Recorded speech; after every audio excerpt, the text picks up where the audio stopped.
Movie की शुरुआत होती है एक लूकस नाम के बच्चे से जो सिर्फ 14 साल का है। लूकस अमेरिका के वॉशिंगटन में एक गैंग जिसका नाम M13 है उन लोगों के लिए काम करता है। इस बच्चे का मेन काम होता है पैसा वसूलना और इलीगल ड्रग्स को पूरे शहर भर में बांटना। लूकस जहाँ रहता है वो कोई मामूली जगह नहीं है, वहाँ अमेरिका के सबसे खतरनाक गैंगस्टर रहते हैं। चोरी, मर्डर, रेप ये सब होना वहाँ पर आम बात है। और इसी एरिया का सबसे बड़ा गैंगस्टर होता है रिंकन जो M13 गैंग को चलाता है। इस गैंग में पूरे 10,000 मेंबर्स हैं और इसीलिए अमेरिका के पॉलिटिशियंस भी इनसे डर कर रहते हैं। यहाँ रिंकन का चचेरा भाई गेस्टर भी होता है जो गैंग का सारा पैसा संभालता है। इस गैंग के किसी भी मेंबर को डायरेक्टली रिंकन से मिलने की परमिशन नहीं है, लेकिन हमारा लूकस उससे जब चाहे तब मिल सकता है। अब ऐसा क्यों, ये आगे जानते हैं। इसके बाद गैंग के कुछ आदमी एक डीलर को पकड़कर रिंकन के पास लाते हैं क्योंकि इस डीलर ने बहुत टाइम से ड्रग्स का पैसा नहीं दिया है। इसे देखने के बाद रिंकन अपने लोगों से कहता है कि इसे तब तक मारो जब तक ये मौत की भीख ना मांगे।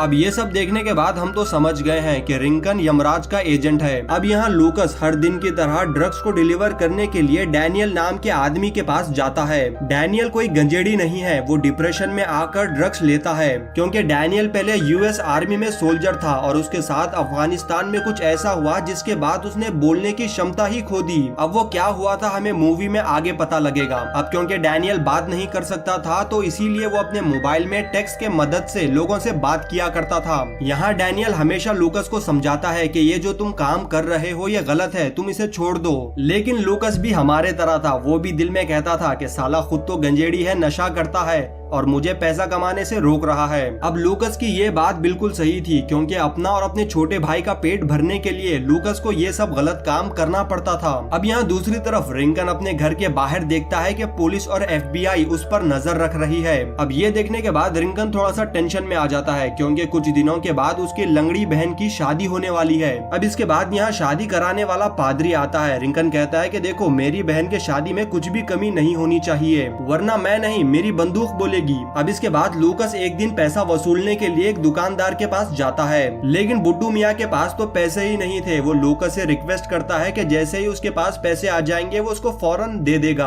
अब लूकस भी उस बेचारे पर तरस खाकर अपने अड्डे पर जाता है जहाँ सिर्फ गुंडे ही आते हैं। अब यहाँ लूकस अपने छोटे भाई स्टीव को देखकर गुस्सा हो जाता है क्योंकि वो नहीं चाहता था कि उसके तरह उसका छोटा भाई भी इन गलत कामों में पड़ जाए। इसीलिए वो अपने छोटे भाई का कान पकड़कर वापस उसके स्कूल छोड़ देता है। यहाँ डैनियल एक फास्ट फूड के दुकान पर खाने के लिए आता है, लेकिन अब क्योंकि वो बोल नहीं सकता था इसीलिए कुछ गुंडे उसे परेशान करने लगते हैं। अब इन पागलों को क्या मालूम कि ये आदमी पहले मिलिट्री में था। अब डैनियल यहाँ कुछ नहीं बोलता, वो खामोश रहता है। इनके जाने के बाद वो टेंशन में आ जाता है और लूकस के दिए हुए ड्रग्स लेने लगता है। अब यहाँ पर उसकी पुरानी यादें फ्लैशबैक होने लगती है और हमें पता लगता है कि उस दिन अफगानिस्तान में क्या हुआ था। दरअसल कुछ साल पहले डैनियल और उसकी टीम अफगानिस्तान में दुश्मनों का सफाया कर रही थी और फायरिंग के टाइम पर डैनियल की गोली से एक मासूम माँ का बेटा मारा जाता है और उसी टाइम पर डैनियल पर बम का अटैक भी होता है और यही वजह थी कि डैनियल जब से लेकर अब तक कुछ भी नहीं बोल सकता। अब इसके दूसरे दिन रिंकन एक अच्छे भाई की तरह अपने बहन की शादी की सारी अरेंजमेंट कर रहा था और तभी दूल्हे वाले वहां आ जाते हैं। दूल्हा और उसके माँ बाप रिंकन से बहुत डरते हैं और डरे भी क्यों ना, वो शहर का सबसे खतरनाक गैंगस्टर है। अब पता नहीं कि इस बेचारे दूल्हे ने क्या सोचकर शेर के मुंह में हाथ डाला है। अब इसके बाद लूकस यहाँ पर रिंकन को पैसे देने के लिए आता है। अब पूरा हिसाब किताब देखने के बाद रिंकन लूकस से बहुत इम्प्रेस होता है और कहता है कि पूरे गैंग में सिर्फ तू ही है जिस पर मैं सबसे ज्यादा भरोसा करता हूँ। और इसी बातों के बीच लूकस कहता है कि इन सभी चीजों में मेरे भाई को मत लो, वो पढ़ना चाहता है, मैं उसको पढ़ाना चाहता हूँ। अब इस बात पर रिंकन भी मान जाता है और लूकस को शादी में पहनने के लिए नए कपड़े भी देता है क्योंकि रिंकन और उसकी बहन लूकस को घर का मेंबर मानते हैं। लेकिन इसके बाद रिंकन कहता है कि तुम्हें शादी अटेंड करने से पहले एक इम्पोर्टेंट काम करना है। वो लूकस को 2 पैकेट्स देता है और कहता है कि तुम्हें इसे बड़े ही ध्यान से स्टेशन पर डिलीवर करना है और याद रखो इन पैकेट्स के पीछे राइवल गैंग और पुलिस भी पड़ी है। अब यहाँ वो दोनों पैकेट लेकर लूकस निकल जाता है।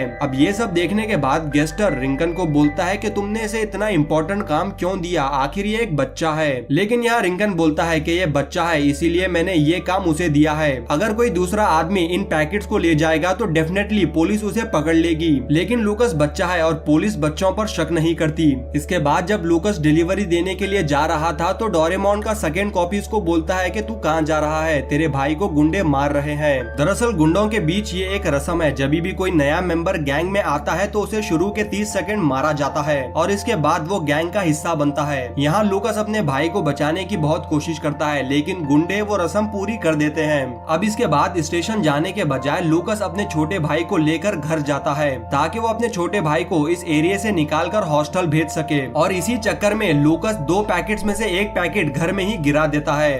जब ये दोनों घर से निकल रहे थे तो गैंगस्टर और उसके लोग वहाँ आ जाते हैं, क्योंकि बहुत टाइम हो गया और अभी तक डिलीवरी नहीं हुई। अब यहाँ गैंगस्टर उन दोनों को रिंकन के पास ले जाने लगता है, लेकिन लूकस उसी दुकान वाले बुड्ढे को इशारा कर कर इनका ध्यान भटकाने को बोलता है और मौके का फायदा उठाकर दोनों वहाँ से भाग जाते हैं। अब ये चूहे बिल्ली का खेल चल रहा था और तभी इन दोनों भाइयों को डैनियल की गाड़ी दिखती है, वो सीधा उसमें घुस जाते हैं। अब यहाँ डैनियल फुल मूड में ड्राइविंग करते करते गुंडों की बैंड बजा देता है, लेकिन फिर एक कोने में जाकर अपनी गाड़ी ठोक देता है और इसी एक्सीडेंट में लूकस वो दूसरा पैकेट भी गाड़ी में छोड़ देता है। अब यहाँ दूसरी साइड जस्टर रिंकन को सारी बात बताता है कि लूकस और उसका छोटा भाई दोनों पैकेट्स लेकर भाग गए। रिंकन को शुरू में यकीन ही नहीं आता कि जिस पर उसने सबसे ज्यादा भरोसा किया वो गद्दार निकल सकता है। अब इसके बाद गुस्से में रिंकन बोलता है कि उन दोनों भाइयों को जिंदा सही सलामत पकड़कर मेरे पास लाओ। अब यहाँ लूकस सबको बोलता है कि अगर हमको जिंदा रहना है तो रिंकन के वो दोनों पैकेट्स उसे वापस करने पड़ेंगे। अब यहाँ लूकस अपना बैग चेक करता है और उसे पता लगता है कि पहली पैकेट मिसिंग है। अब उसे यहाँ अनुमान हो जाता है कि उसने पहली पैकेट को घर में गिराया है।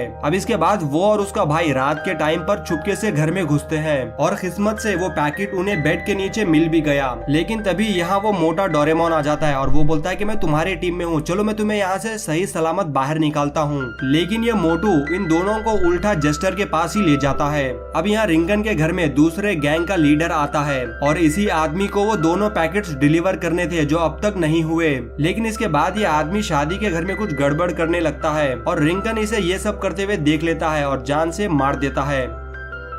इसके बाद डैनियल के गैराज पहुंचने से पहले रिंकन के आदमी उसके ससुर जी का गेम बजा चुके थे, मेरा मतलब हाथ पैर ही तोड़े थे। अब ये सब देखने के बाद डैनियल को बहुत गुस्सा आता है और वो गुस्से में रिंकन के घर के तरफ जाता है। अब यहाँ रास्ते में रिंकन के 2 चिरकुट इसका रास्ता रोक लेते हैं। डैनियल उसमें से एक का गेम तो बजा देता है और दूसरे को गन पॉइंट पे लेकर आगे बढ़ता है। अब डैनियल को देखकर वो पुलिस वाले जो रिंकन के घर के बाहर थे वो भी अपनी पोजीशन ले लेते हैं। अब यहाँ गुंडे और पुलिस आमने सामने होते हैं। यहाँ डैनियल गुंडों के सामने ऐसा बताने की कोशिश करता है कि वो FBI ऑफिसर है ताकि गुंडे उसे ऑफिसर समझकर उस पर फायर करें, और होता भी ऐसे ही है। पुलिस और गुंडों के बीच फायरिंग शुरू हो जाती है। यहाँ घर के अंदर शादी के पटाखे फूट रहे थे और घर के बाहर इंसानों की खोपड़ियां फूट रही थी। मौके का फायदा उठाकर डैनियल घर के अंदर घुस जाता है, लेकिन इसी बीच उसके पैर में गोली भी लगती है, लेकिन फिर भी वो दोनों बच्चों के पास पहुँच जाता है। अब शादी में पुलिस की फायरिंग को देखकर रिंकन के लोग भी जवाबी कार्रवाई करते हैं, लेकिन इन सब चक्करों में बेचारी रिंकन की बहन मारी जाती है। शादी वाले दिन ही बेचारी ऊपर पहुंच गई।